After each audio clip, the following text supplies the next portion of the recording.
Olá!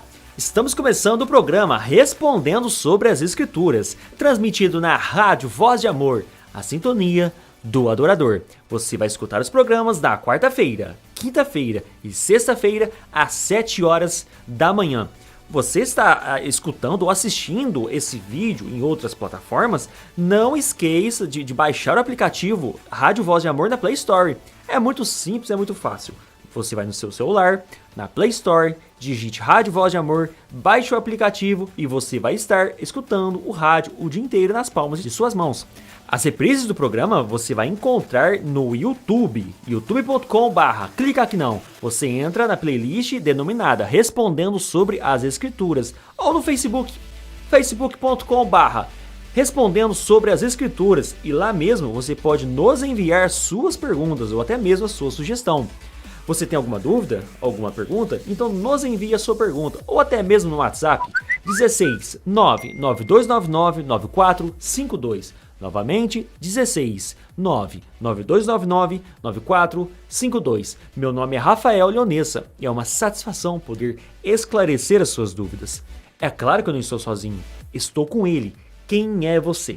Meu nome é José Odair e é muito bom estar aqui e compartilhar a palavra de Deus. No programa passado, nós tratamos sobre a Trindade. A Trindade é realmente bíblica? A Trindade é verdadeira? Está nas Escrituras? E nós mostramos na história o surgimento ali da Trindade, a sistematização, a deidade de Cristo é anterior ou posterior à Trindade? Tudo isso nós tratamos no programa passado e é muito importante. Nós precisamos de conhecer a história para saber onde surgiu as tais doutrinas e se realmente surgiu no tempo especificado aí pelas seitas, né, pelas denominações. É muito importante você conhecer a história das doutrinas bíblicas ou pseudo-bíblicas ou pseudo-cristãs. E hoje nós vamos tratar então sobre a Trindade. Ela é bíblica ou ela não é bíblica? Nós vamos ler aqui textos do Antigo Testamento. Mas antes vamos então fazer uma oração. Santíssimo Deus, nós pedimos a Tua bênção no momento em que vamos estudar esse assunto tão delicado da Tua Palavra. Que o Senhor nos ilumine e nos dê capacidade para explicar de forma que as pessoas venham a entender e venham compreender totalmente Tua Palavra. Em nome do Senhor Jesus, amém. Amém. Você está acompanhando agora o programa Respondendo sobre as Escrituras. Dúvidas não são mais desculpas para conhecer a Palavra de Deus. José Odair, eu tenho certeza que várias pessoas, quando assistiram o programa passado, elas devem ter falado assim: nossa, mas eles não abrem a Bíblia. Não fala nada sobre a Bíblia, cadê a Trindade na Bíblia? E nós tratamos sobre a história, né? Hoje nós vamos abrir as Escrituras, então é muito importante nós conhecermos a história. E outra coisa importante também, que eu falei no programa passado, é muito importante para você que de repente está estudando aí com algumas denominações ou alguma pessoa está te doutrinando, é muito importante você ter o senso crítico. Porque às vezes nós vamos tratar sobre alguns temas e a pessoa ela não consegue entender, não entra na mente dela. Será que realmente nós estamos falando é bíblico? Pegue nas Escrituras, pegue os textos você mesmo, leia uma vez, 2 vezes, 10 vezes, assiste esse programa novamente, tenha um senso crítico, independente de qual estudo, tema que você está estudando. Hoje nós vamos tratar de um assunto que ele é realmente complicado. Nós falamos no programa passado, é complicado de entender, porém ele é bíblico. Está claro nas Escrituras. A sistematização sobre esse assunto é realmente difícil. Nós sabemos disso. Nós podemos ter até algumas falhas aqui nesse programa. Mas eu convido a você a prestar bastante atenção no que nós vamos falar, nos textos. Temos outros textos também, você pode enviar sua pergunta e de repente nos próximos programas a gente pode até responder a sua pergunta. Então nós vamos encontrar desde o primeiro capítulo da Bíblia. Deus fez questão de, quando ele começou a se revelar à humanidade, de revelar como ele exatamente é. Nós sabemos que Deus criou o mundo em 6 dias e no 7º dia ele descansou. E no 6º dia da criação, no dia em que Deus foi criar o homem, Gênesis capítulo 1, versículo 26, nós encontramos a seguinte declaração. Olha o que diz aqui, Gênesis 1 e 26. Também disse Deus: façamos o homem à nossa imagem, e conforme a nossa semelhança. Tenha ele domínio sobre os peixes do mar, sobre as aves do céu, e sobre os animais domésticos, e sobre toda a terra, e sobre todos os répteis que rastejam pela terra. Então, o que Deus diz, aqui é muito claro, disse Deus, façamos. Não está dizendo, eu vou fazer, mas esse versículo deixa claro que Deus não estava só.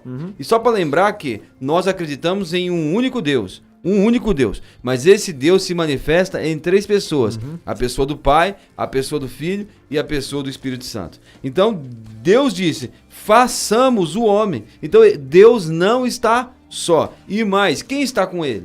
Quem está com ele é alguém semelhante a ele, ou alguém igual a ele, porque ele diz, façamos o homem à nossa imagem e conforme a nossa semelhança. Então, esta pessoa que está com Deus na criação é uma pessoa igual a Deus, porque Deus diz, façamos o homem à nossa imagem, conforme a nossa semelhança, e tem o homem domínio sobre tudo quanto foi criado. Não somente aqui. Talvez alguém pudesse pensar, isso é um erro de tradução ou alguma coisa semelhante. Mas em Gênesis, capítulo 3, a Bíblia fala da queda do homem. Quando o homem se tornou morto espiritualmente, quando ele desobedeceu a Deus. O que diz Deus? Lamentando a queda do homem, né?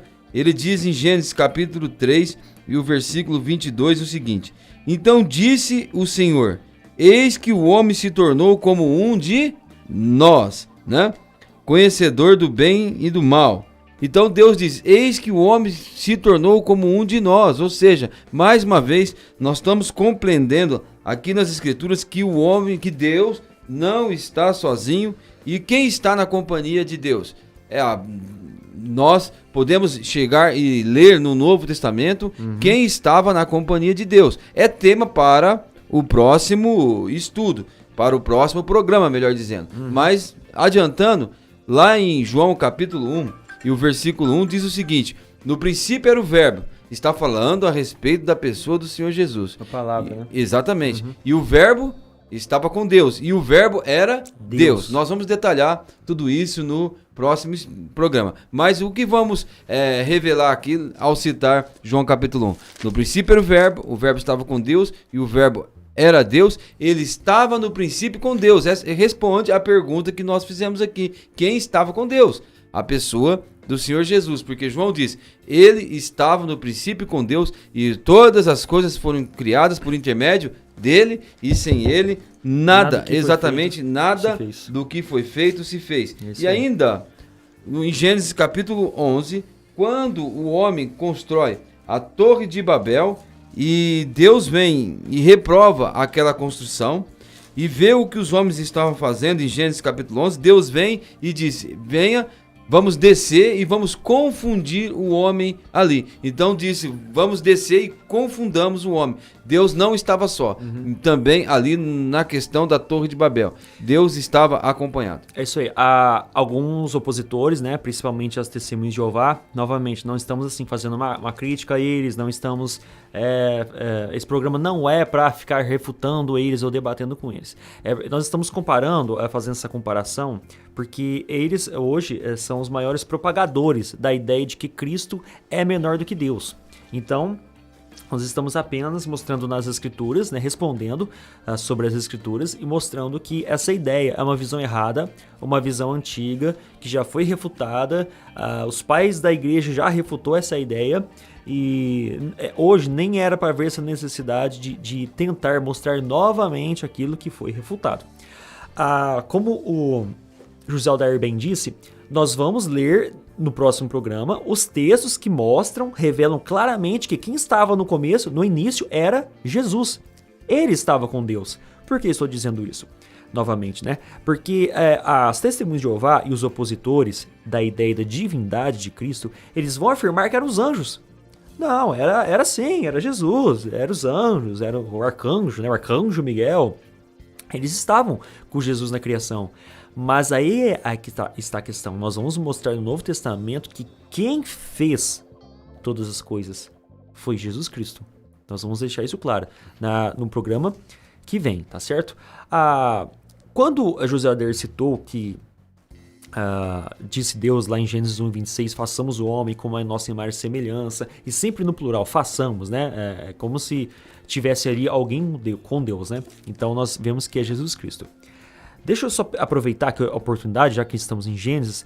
Gênesis 1:2 fala assim que o Espírito de Deus pairava sobre as águas. A terra, porém, estava sem forma e vazia. Havia trevas sobre a face do abismo e o Espírito de Deus pairava sobre as águas. Bom, Deus é o que? Uma pessoa? Deus é um Espírito? Esse Espírito de Deus que pairava sobre as águas revela não uma força, como eles dizem, né, nas suas literaturas, a força de Deus, né? Mostra esse Espírito uma pessoa. E também nós vamos abordar nesses estudos, nesses programas, nesse sentido. O Espírito pairando, o mesmo verbo em hebraico, é o mesmo verbo que é escrito para seres, né, para animais, por exemplo. Lá em Deuteronômio 32:11, fala assim que a ave que sobrevoa, né, uma ave que está voando. Por que isso é muito importante? O espírito pairando, a ave voando, a ave pairando, é muito importante porque nós estamos tratando do campo da semântica. A semântica vai estudar a língua original que é usada nas traduções, né, nos textos, e faz então essas referências. Olha, esse termo foi usado aqui e esse termo foi usado acolá. Os dois termos é o mesmo, né? São os mesmos termos. Será que está descrevendo ali a mesma coisa que está descrevendo aqui? O que isso quer dizer? Na semântica, o verbo pairar no hebraico é o mesmo verbo ligado a um ser que voa. Um ser que tem inteligência, né? A sua inteligência, a sua vontade, a sua autonomia. Então o Espírito Santo, ele claramente é uma pessoa e não uma força ativa. Uma força de Deus que é como se não fosse uma pessoa. O Espírito Santo é uma pessoa. Ele tem sua própria vontade, ele tem sua própria autonomia, ele tem sua própria ideia, sua própria inteligência e etc e tal. Assim nós vamos tratar no campo da semântica. Outra coisa interessante é que mesmo o Espírito sendo algo invisível, mas mostra que ele é algo tangível. Não no sentido que nós pegamos um espírito, mas os escritores, né, os tradutores, quando foram escrever esse verbo, pairar, colocou no sentido de que é algo tangível, que o Espírito Santo é uma pessoa. Da mesma forma que uma ave também é um ser tangível. Então, mesmo o Espírito Santo sendo um espírito, traz uma ideia de que é uma pessoa. É um ser que tem suas ideias, seus pensamentos próprios, independente da pessoa de Deus. Tá? Então isso está em Gênesis 1:26. É muito importante a gente tratar dessa forma, porque há inúmeros textos. Esse foi apenas um que eu peguei para aproveitar aqui a ocasião que nós já estamos em Gênesis. O profeta Isaías, ele traz uma profecia com respeito à vinda do Senhor Jesus, né? Então Isaías no capítulo 7, versículo 14, diz assim: portanto, isso aqui é a palavra que Jeremias está falando ao rei naquela ocasião. Então ele diz assim: portanto, o Senhor mesmo vos dará um sinal. Eis que a virgem conceberá e dará luz a um filho, e o seu nome será Emanuel. Então, quando nós vamos ler no Novo Testamento, Mateus 1:22, diz assim: ora, tudo isto aconteceu para que se cumprisse o que fora dito por intermédio do profeta Isaías, capítulo 7, versículo 14. Eis que a virgem conceberá e dará luz a um filho, e o seu nome será Emanuel, que quer dizer Deus conosco. Então, o Senhor Jesus é o Deus conosco, que veio habitar entre nós. Essa profecia se refere à pessoa do Senhor Jesus. Mas vão dizer aqueles que se opõem à divindade do Senhor Jesus que Isaías capítulo 7, na verdade, está se referindo a um filho de Isaías. E se nós lermos o livro do profeta Isaías, vamos notar que o capítulo 7 ao capítulo 12 de Isaías é uma seção no livro conhecida como o livro de Emanuel. E de fato, naquela ocasião, o profeta Isaías estava falando de um filho de Isaías, que iria nascer com uma mulher que era profetisa e que na ocasião em que foi dada a profecia, ela era virgem. Mas depois ela casou-se com Isaías e deu à luz a um filho. Mas, de fato, essa profecia se refere a ele também. E aqui nós chegamos a um ensinamento bíblico que os estudiosos chamam de profecia de dupla referência. Então, esta profecia de Isaías tinha dupla referência. Uma referência era para aqueles dias, em que a família de Isaías seria um sinal, seus filhos, né, para o povo de Judá, mas a Bíblia é clara no Novo Testamento a afirmar que esta profecia também se refere à pessoa do Senhor Jesus. Então temos aqui uma profecia de dupla referência. Assim como no capítulo 8 de Isaías, e nós vamos ler aqui no versículo 18, Isaías dizendo: Eis-me aqui, e os filhos que o Senhor me deu, para sinais e maravilhas em Israel. Esta é uma profecia que está se referindo a Isaías, mas também em Hebreus, essa profecia vai ser aplicada à pessoa do Senhor Jesus. É mais uma profecia de dupla referência. Então fala a respeito de algo que aconteceu naquela época, mas fala também de algo futuro em relação àquele momento, que era a vinda do Senhor Jesus Cristo como aquele que é Deus conosco.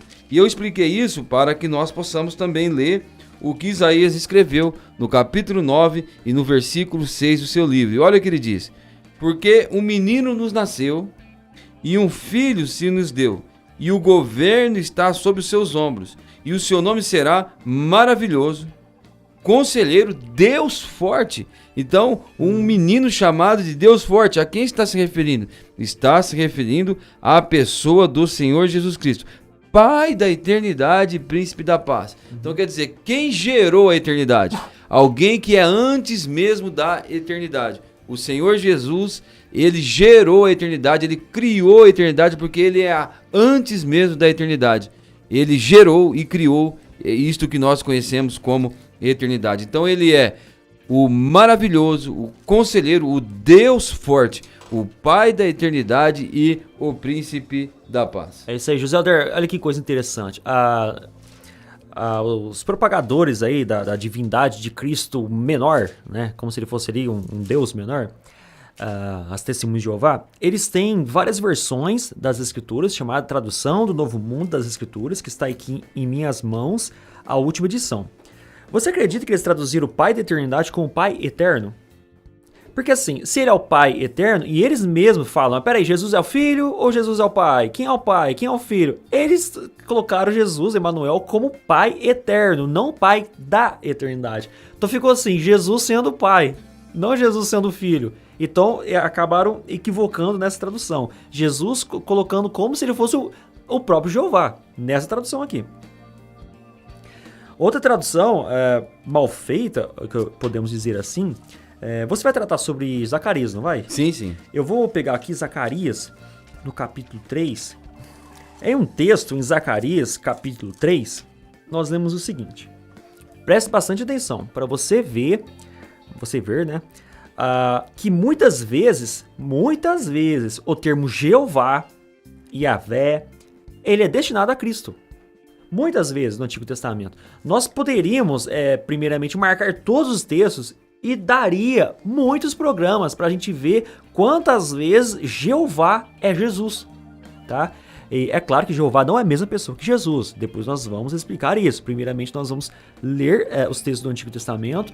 No programa que vem nós vamos ler o texto do Novo Testamento e vamos depois tentar fechar ali, sistematizar de uma forma bem rápida para você entender essa questão da Trindade. O texto de Zacarias capítulo 3, ele é um pouquinho confuso das Testemunhas de Jeová explicarem, ou aquelas pessoas que creem que Jesus Cristo não é Deus. Olha o que o texto de Zacarias 3 está escrito aqui, ó. Mas o Senhor disse a Satanás, mas o Senhor, Jeová aí, tá? O Yahvé. Mas o Senhor disse a Satanás, o Senhor repreende, ó Satanás. Sim, o Senhor que escolheu a Jerusalém te repreende. Não é esse um tição tirado do fogo? Então, mas o Senhor disse a Satanás. Então, Jeová disse a Satanás, o Jeová te repreende. Então, Jeová diz para Satanás que o Jeová te repreende. O que acontece? Até aqui tudo bem. Os opositores poderiam falar assim, não, mas ele está falando dele mesmo. Ele está falando dele mesmo, em terceira pessoa. Né? Fica um negócio meio estranho. Porém, eles poderiam ter argumentado isso.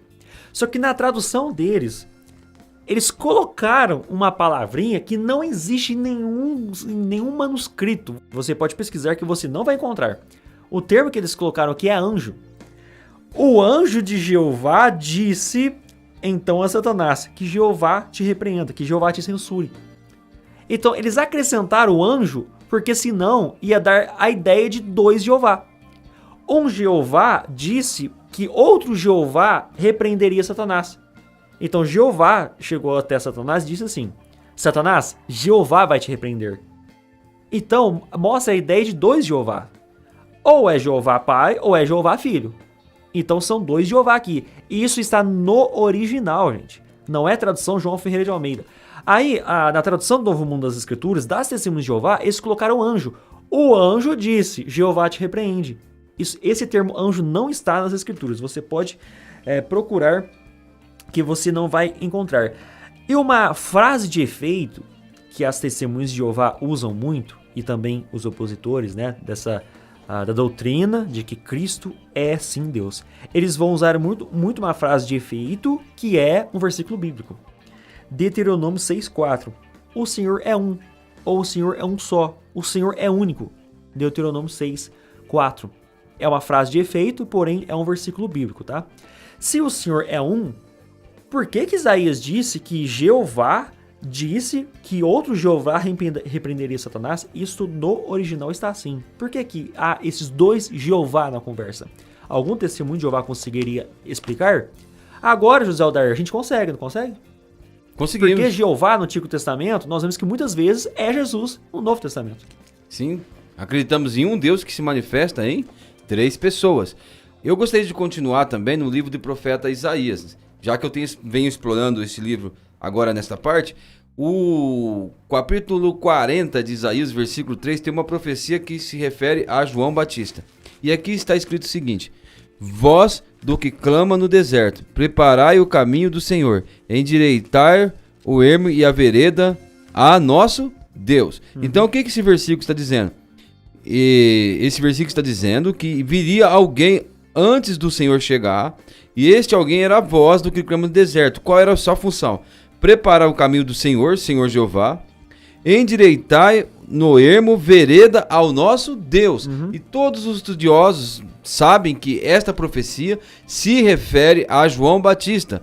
O Evangelho de Marcos começa afirmando esta verdade, dizendo: como está escrito no livro do profeta Isaías, voz do que clama do deserto, preparai o caminho do Senhor, e como diz Isaías, a vereda ao nosso Deus. Então, João Batista veio antes do Senhor Jesus. As profecias foram se cumpridas nele. E ele veio para preparar o caminho de Jeová, ou preparar o caminho do Senhor. E no Novo Testamento ele está preparando o caminho do nosso Senhor e Salvador, Jesus Cristo. Então, aqui fica muito claro que o Senhor Jesus Cristo é Deus, que o Senhor Jesus é Jeová. Agora, como você falou, seria muito difícil explicar o fato de Jesus não ser um Deus. E para isso eles criaram um subterfúgio que quer dizer que Jesus é um Deus. Um Deus. Inclusive a antiga tradução deles, do Novo Mundo das Escrituras, de capa preta, lá em João eles colocaram um em colchete. Que versículo? No princípio ele era o verbo estava com Deus, e o verbo, que na nossa versão está escrito o quê? Era Deus. Era Deus. E na versão deles? Um Deus. Era um Deus, entre colchete. O colchete, então, nas Bíblias normalmente, mostram ali uma palavra que foi acrescentada pelo escriba. O colchete, né? Um Deus. Porém, olha o que eles fizeram. A maior parte dos colchetes, ou seja, os termos que eram acréscimos dos escribas deles, né? Esses acréscimos, eles tiraram o colchete para mostrar que a palavra existe no original. Então, assim, ok, você pode ter uma Bíblia cheia de colchete, porque aí você está mostrando para o leitor que aquele colchete não está lá. Foi um acréscimo. Quando você tira o colchete, mostra que aquele termo está no original. Então, esse um Deus foi uma criação das Testemunhas de Jeová. Isso não existe. Ou Jesus é Deus, ou ele não é Deus. Se existem 2 deuses, então eles são politeístas e não monoteístas. Porém, a Trindade crê em um Deus. É um único Deus, porém de uma forma triuna. Essa sistematização, depois a gente vai, nos próximos programas, a gente vai terminar de tentar fechar ela de uma forma fácil para você entender. Agora, o que o José Aldair está fazendo? Nós estamos provando que Jesus é Deus, Jesus é Jeová, o cumprimento da salvação de Jeová está no Novo Testamento em Cristo. Agora você vai entender que muitas vezes Jeová é Cristo, ou seja, Jesus é Deus. Depois a gente vai tentar aqui, de uma forma fácil, sistematizar essas informações que você está escutando. Ok. Agora, veja como é impossível isso acontecer. Um outro Deus ter sido criado menor do que o Deus Todo-Poderoso. Porque se ele fosse criado, nem Deus ele seria. Mas olha só o que diz o profeta Isaías no capítulo 43, versículo 10. Vós sois as minhas testemunhas, diz o Senhor, o meu servo a quem escolhi, para que o saibais e creais, e entenderás que eu sou o mesmo, e que antes de mim Deus nenhum se formou, e depois de mim nenhum haverá. Então Deus está dizendo, antes de mim nenhum se formou. Jesus não pode ser um Deus criado. E depois de mim nenhum Deus haverá. É muito claro. Este versículo foi muito mal definido por essa tradução, dizer que ele era um Deus, por isso está em franca contradição com o que afirma o Velho Testamento. E para aproveitar que eu estou em Isaías, eu vou ler o capítulo 44, versículo 6 também, que diz assim: Assim diz o Senhor, Rei dos Reis, seu Redentor, o Senhor dos Exércitos, eu sou o primeiro e o último, além de mim não há Deus. Eu sou o primeiro e o último, além de mim não há Deus. Agora, essa expressão, o primeiro e o último, no Novo Testamento é usada com respeito ao Senhor Jesus. Apocalipse está dizendo assim: eu sou o primeiro e o último, diz o Senhor Deus, aquele que é, que era e que há de vir, o Todo-Poderoso. Então, É uma referência a Isaías. É uma referência a Isaías. E Deus está dizendo aqui que ele é único e que antes dele Deus nenhum se formou e Deus nenhum se formará depois dele. Então, além de mim, não há outro, como diz Isaías capítulo 44 e versículo 6. Então, o José Alder, muitas vezes o Jeová do Antigo Testamento, ele é o Jesus do Novo Testamento. As mesmas frases, os mesmos desígnios, as mesmas características de Deus no Antigo Testamento é Jesus no Novo Testamento. É confuso, é estranho, mas é assim que está registrado nas Escrituras. Não tem como você fugir da Trindade. É impossível. Ou você cria um segundo Deus, ou você cria na Trindade. Não tem outra opção. Aliás, Jesus disse no livro de João, que nós vamos ler ele melhor no programa que vem, Jesus disse, eu sou. José Aldair, da onde que Jesus Cristo tirou esse eu sou? Faz algum sentido? Eu sou? Ele chega e diz assim, eu sou. Da onde que ele tirou isso? Quando Moisés se encontrou com Deus ali na sarça ardente, que está relatado no capítulo 3 de Êxodo, e houve aquele encontro entre Moisés e Deus, que Moisés viu a sarça que queimava e não se consumia, achou aquele estranho, e Deus começa a conversar com ele. Então Moisés é enviado por Deus a falar com os filhos de Israel. E ele faz a pergunta a Deus: olha, o Senhor me enviou a eles, mas quando eu chegar lá e eles me perguntarem, quem me enviou a vós? Então, aqui no capítulo 3, o versículo 14 de Êxodo, Deus diz a Moisés e instrui ele a falar da seguinte forma: disse Deus a Moisés, eu sou o que sou. Disse mais, assim dirás aos filhos de Israel, eu sou, me enviou a vós outros. Então Deus disse para Moisés declarar ao povo que o grande eu sou enviou Moisés para falar com o povo. É dali que o Senhor Jesus então tirou a expressão eu sou. Então muitas vezes no Antigo Testamento, Jeová, ele é Jesus no Novo Testamento. Então, ou você crê em dois deuses, ou você crê em um Deus trino, né? Um Deus trino, na Trindade. Eu quero ler agora, eu quero que você preste bastante atenção. Talvez vai ficar um pouquinho confuso, mas preste bastante atenção, você vai entender. Isaías 6, quando Isaías chegou ali à presença de Jeová, ele conversou com Jeová, e Jeová disse algo para ele. Jeová disse o seguinte, vá e diga a este povo, vocês ouvirão, vez após vez, mas não entenderão. Verão após vez, mas não obterão conhecimento. Torne insensível o coração deste povo. Tape os ouvidos, feche os seus olhos, para que vejam com os olhos, nem ouçam com os ouvidos, para que seu coração não entenda, e para que não deem meia volta e sejam curados. Eu estou com a tradução do Novo Mundo das Escrituras, por isso que está um pouco difícil de ler aqui, porque eu não tenho costume. Então, Deus chegou até Isaías e disse, vá você e pregue, mas eles não vão escutar, não vão escutar com os ouvidos, ver com os olhos, É isso que está acontecendo aqui. Estou resumindo porque agora eu vou ler mais 2 textos, tá? Agora em João, no capítulo 12, no versículo 36, diz o seguinte, ó. Enquanto vocês têm a luz, exerçam a fé na luz, para que possam se tornar filhos da luz. Depois de dizer essas coisas, Jesus foi embora e se escondeu deles. Embora ele tivesse realizado tantos sinais na frente deles, não depositavam a fé nele, para que se cumprissem as palavras de Isaías. A gente acabou de ler.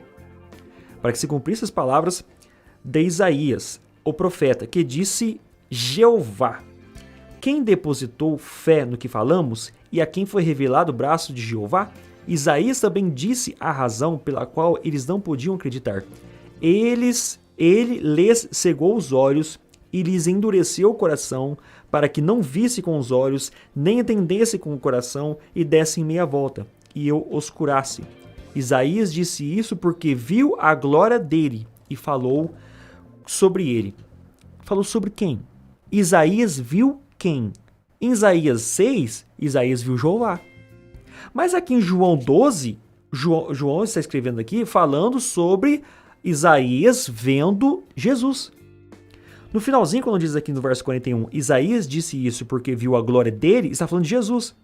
Isaías disse isso porque viu a glória de Jesus. Então, naquele trono de Isaías 6 está Jesus Cristo. Aqui João está dizendo que é Jesus Cristo. Ficou confuso? Ficou estranho? Não acabou. Tem mais outro texto, lá em Atos. Vamos fazer aqui um resumo. Isaías viu Jeová, em Isaías 6, no seu trono. Mas João descreve que aquela pessoa que estava no trono não era Jeová, e sim Jesus Cristo.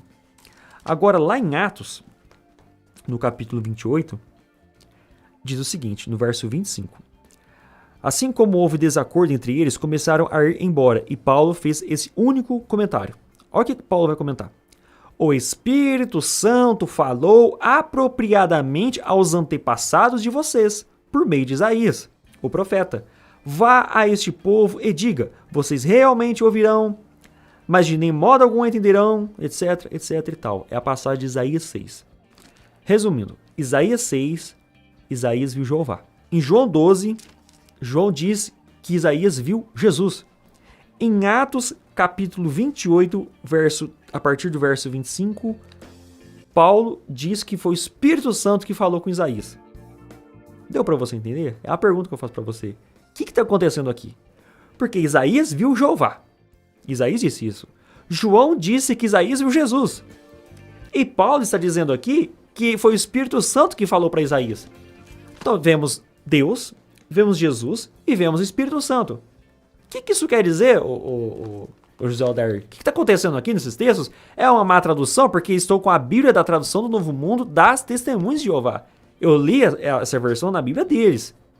O que está acontecendo aqui?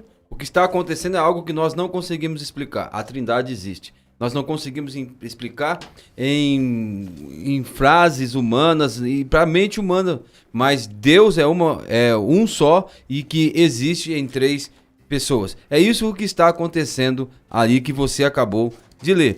E sabe que, como para continuar nesse assunto de coisas que foram referidas a Jeová e que também são referidas ao Senhor Jesus, eu gostaria de ler Zacarias capítulo 11, o livro do profeta Zacarias, o capítulo 11, olha o que diz o versículo 12.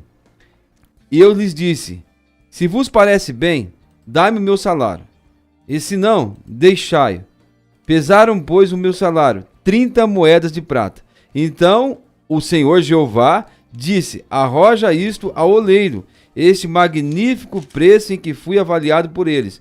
Tomei as 30 moedas de prata e as arrojei ao oleiro, na casa do Senhor. E eu te pergunto, Rafael, em que momento na história Jeová foi avaliado em 30 moedas de prata? Foi quando Judas vendeu Jesus Cristo por esse preço aí. Comprava um terreninho, comprava um escravo. E foi Judas, então, que cumpriu essa profecia aí. E a pessoa que ele vendeu não foi Jeová, foi Jesus. Exatamente. Então, Jeová do Antigo Testamento é Jesus do Novo Testamento. Como fugir dessas declarações? Foi o que eu tinha te falado agora mesmo, José Aldair, aqui em off, entre os 2 programas. Ou a gente vai crer que Deus é um só, único e Deus, Jeová, é Jesus, é Espírito Santo e não há divisão, não há trindade, não há separação, não há nada. É o único Deus. Ou existe a trindade. O problema da primeira afirmação minha, que se Jesus é Deus, Deus é Deus e Espírito Santo é Deus e não há outro e é um único, é que fica estranho. Jesus Cristo, por exemplo, orando para Deus. Estevão, por exemplo, lá em Atos, olhando para o céu e vindo Jesus ao lado da glória de Deus. E tantas outras passagens, por exemplo, quando Jesus Cristo foi batizado, o Espírito Santo vem em forma de pomba aqui na terra, Deus olhou para Jesus e disse, esse é meu filho amado de quem tenho todo o prazer. Como assim? Se existe apenas um único Deus, é um unicismo, que é chamado de unicismo, ou também sabelianismo, se existe esse unicismo, Jesus Cristo parecia me perdoe vocês ouvintes, mas parece um doido que estava conversando sozinho. Não é verdade? Ou existe então a trindade, ou existe esse unicismo, mas esse unicismo não faz sentido nenhum, porque várias vezes Jesus Cristo orou horas com o próprio Pai. Exatamente. E o Senhor Jesus Cristo, lá em João capítulo 17, ele ora a Deus e diz a Deus o seguinte, que Deus deveria agora levá-lo à glória que ele tinha com Deus antes que ele viesse ao mundo. Então, não tem como fugir desta realidade. Embora nós não conseguimos explicar que Deus é um e existem três pessoas, mas é desta forma que a Bíblia apresenta. Veja que nós expomos vários textos que coisas que são referidas a Jeová se cumprem na pessoa do Senhor Jesus. E mais, em Zacarias, no capítulo 12, ele fala aqui do Senhor Jeová destruindo os inimigos. E ele fala o seguinte, Isaías capítulo 12, versículo 8. Naquele dia o Senhor protegerá os habitantes de Jerusalém, Jeová, e o mais fraco deles. Naquele dia será como Davi, e a casa de Davi será como Deus, como o anjo do Senhor diante deles. Naquele dia procurarei destruir todas as nações que vieram contra Jerusalém. E nós vamos ver que essas profecias se cumprem na segunda vinda do Senhor Jesus. E aqui está dizendo que é Jeová quem faz isso. E continuando no versículo 10 diz, e sobre a casa de Davi e sobre os habitantes de Jerusalém derramarei o meu espírito de graça e de súplica, e olharão para aquele a quem traspassaram, e prantearão como quem pranteia por um unigênito, e chorarão por aquele como se chora amargamente pelo primogênito. Então aqui, segundo o contexto, está dizendo que Jeová foi traspassado, ou seja, o Senhor Jesus foi traspassado. Então coisas que se referem a Jeová também se referem à pessoa do Senhor Jesus Cristo. Então o cumprimento de Jeová, que nós vemos no Antigo Testamento, nas profecias, ela cumpre em Cristo. E não é um mero jogo de palavras, não. Jeová é Cristo, como nós vemos em Isaías 6, João 12 e Atos 20. Que quando Isaías conversou ali com Jeová, João diz que ele não conversou com Jeová, conversou com Cristo. Mas Paulo diz que ele conversou com o Espírito Santo. E normalmente a discussão da Trindade está em Deus e na pessoa de Cristo. É muito difícil, sim, tem até essa discussão, mas normalmente uma roda de debate, as pessoas não ficam discutindo se o Espírito Santo é uma pessoa. Porque eles querem diminuir a pessoa de Cristo. Porque Cristo é adorado, Cristo é exaltado. Porém, nós vemos nas Escrituras que o Espírito Santo também é Deus. E é importante falar isso porque o programa está acabando e nós vemos isso no Antigo Testamento. Lá em Salmos 104, 30, está escrito o seguinte: envias teu Espírito, eles são criados, e assim renovas a face da terra. Envias o teu Espírito, eles são criados. Né? No original aqui não tem eles, está são criados. Envia o teu Espírito, são criados. O que são criados? Esse termo aqui, criados, é o mesmo termo da criação de Gênesis 1. No princípio, criou Deus céus e a terra. Esse criar aí é bará. O bará é uma criação quando se cria do nada. Não tem como o ser humano criar uma coisa do nada. Nós transformamos alguma coisa. Quando a mulher faz um bolo, ela está transformando ingredientes em outra coisa, que vira um bolo. Porém, Deus cria do nada. E quem criou aqui agora não foi Deus, foi o Espírito Santo. E não é um mero jogo de palavras. Está dizendo que o Espírito não é uma força, não é uma coisa inanimada. Aqui o Espírito ele é ativo, ele tem vontade, ele tem consciência e tem inteligência. Rapidinho também, Jó 33, 4. O Espírito de Deus me fez. E o sopro do Todo-Poderoso me dá vida, ou a inspiração do Todo-Poderoso me dá vida. O me fez aqui é assá. Aqui já não é bará, mas sim assá. A pessoa, alguém para fazer alguma coisa tem que ser uma pessoa. O espírito uma coisa inanimada, uma força ativa ou algo assim, não faz alguma coisa. Eu não falei agora mesmo que uma mulher, para fazer um bolo, tem que juntar ingredientes para transformar em outra coisa? Então, para isso, tem que a pessoa fazer isso. E o Espírito Santo, se fosse só uma coisa inanimada, uma coisa que não tem vida ativa, não poderia criar nada. Então nós vemos que o Espírito Santo, e também no programa que vem nós vamos ver muitas vezes o Espírito Santo ligado a Deus.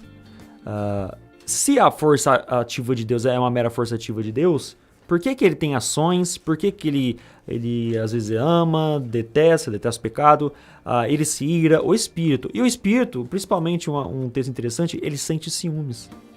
Uma força ativa de Deus não pode ter vontade própria. Se ele tem vontade própria, se ele tem ideia própria, se ele vem em forma de pomba, ele tem que ser uma outra pessoa. Se entristece? Se entristece, né? Então ele tem que ser uma outra pessoa. Ele cria, o Espírito cria, então ele tem que ser uma outra pessoa.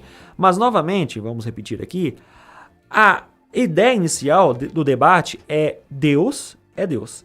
E Jesus Cristo é quem? Será que ele é um ser criado? Os opositores, indiretamente, criam um segundo Deus, abrindo aí um pressuposto para o politeísmo. Então sai do monoteísmo trinitário e entra no politeísmo, que são vários deuses. Se existem então esses vários deuses, então a religião desses grupos não é mais uma religião cristã, é uma religião politeísta, que adoram duas divindades. Eu e José Odair, que somos trinitários, nós adoramos um único Deus. Nós somos monoteístas. O único Deus que se manifesta em três pessoas. Assim nós expomos alguns versículos, algumas verdades do Velho Testamento que provam isso que nós estamos afirmando. O próximo programa nós vamos mostrar então o Novo Testamento, que é rico em afirmar também a mesma verdade. É isso aí, então fechamos mais um programa respondendo sobre as Escrituras. Você ainda tem alguma dúvida? Tem ainda alguma sugestão para nos dar? Tem alguma pergunta? Pode colocar no comentário e enviar suas dúvidas lá no Facebook. facebook.com/respondendo sobre as Escrituras, ou no nosso WhatsApp. O telefone é 16 992999452. Novamente, 16 992999452. Nos vemos então nos próximos programas. Até mais!